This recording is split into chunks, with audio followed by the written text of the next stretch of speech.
Chicken கொத்துக்கறி வச்சு ஒரு 3 variety செய்யலாங்களா? அதுக்கு பொட்டுக்கடலையை பவுட்ரு பண்ணிக்கோங்க. அதுலேயே கரம் மசாலா தூள், மிளகாய்த்தூள், மஞ்சள் தூள், கொத்தமல்லி, கொஞ்சம் 1 டேபிள் ஸ்பூன் எண்ணெயும் அதில் சேர்த்துருங்க.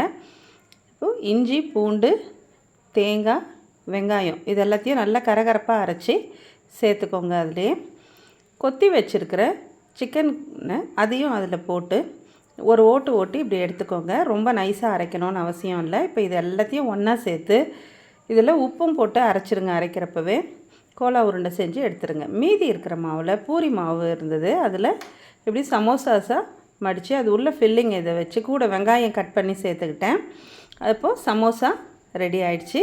இன்னும் கொஞ்சம் மாவு இருந்தது, அதில் இந்த மாதிரி சப்பாத்தி தரட்டி அது உள்ளே இதை வச்சு 4 பக்கமும் மடித்து நல்லா தரட்டி எடுத்து தவாவில் நிதானமாக சுட்டு எடுத்தோம்னா நமக்கு ஒரு ஸ்டஃப்டு சிக்கன் ரோட்டி ரெடி ஆகிடுச்சு.